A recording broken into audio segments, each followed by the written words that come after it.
আমি দেশবাসীকে আশ্বস্ত করতে চাই, যারা এই ষড়যন্ত্রে জড়িত তারা যেখানেই থাকুক না কেন তাদের কাউকে ছাড় দেওয়া হবে না। আমি পরিষ্কারভাবে বলতে চাই, পরাজিত শক্তি ফ্যাসিস্ট টেররিস্টদের এই অপচেষ্টা সম্পূর্ণভাবে ব্যর্থ করে দেওয়া হবে। ভয় দেখিয়ে, সন্ত্রাস ঘটিয়ে বা রক্ত ঝরিয়ে এদেশের গণতান্ত্রিক অগ্রযাত্রা কেউ থামাতে পারবে না। আপনাদের প্রতি আহ্বান জানাই, সংযম বজায় রাখুন, অপপ্রচার বা গুজবে কান দেবেন না। ফ্যাসিস্ট টেররিস্টরা যারা অস্থিরতা সৃষ্টি করতে চায়, আমরা অবশ্যই ঐক্যবদ্ধ হয়ে তাদের মোকাবেলা করব। তাদের ফাঁদে পা দেব না।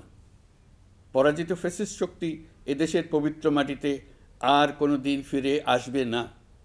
প্রিয় দেশবাসী, আমাদের তরুণদের রক্ষা করুন, তাহলেই আমরা সবাই এবং আমাদের প্রিয় মাতৃভূমি রক্ষা পাবে।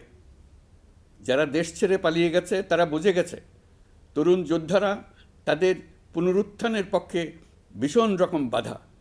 এই অস্ত্রহীন, ভীতিহীন, ব্যক্তিগত স্বার্থ সম্বন্ধে সম্পূর্ণ উদাসীন দৈনন্দিন এই চেহারার ছেলে মেয়েদের নিয়ে তাদের সাংঘাতিক ভীতি। তাদের লক্ষ্য হলো নির্বাচন আসার আগেই পথের এই বাধাগুলো সরিয়ে ফেলা, নিজেদের রাজত্ব আবার কায়েম করা। তাদের বন্ধুরা যতদিন তাদের সঙ্গে আছে ততদিন তারা এই স্বপ্ন দেখবে।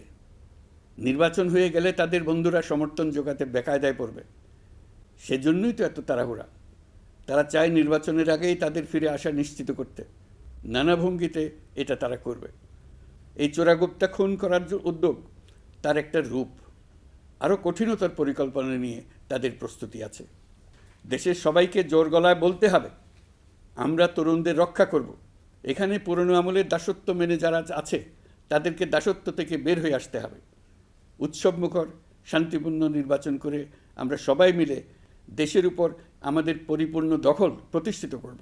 জুলাই অভ্যুত্থানের সম্মুখ যোদ্ধা, ইনকিলাব মঞ্চের মুখপাত্র শরীফ ওসমান হাদির উপর সম্প্রতি যে হামলার ঘটনা ঘটেছে, তা শুধু একজন ব্যক্তির উপর আঘাত নয়, এটি বাংলাদেশের অস্তিত্বের উপর আঘাত, আমাদের গণতান্ত্রিক পথ চলার উপরে আঘাত।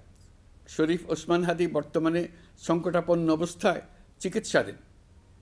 তার চিকিৎসা ও নিরাপত্তা নিশ্চিত করতে সরকার প্রয়োজনীয় সব ব্যবস্থা গ্রহণ করেছে। ইতোমধ্যে উন্নত চিকিৎসার জন্য তাকে সিঙ্গাপুরে পাঠানো হয়েছে।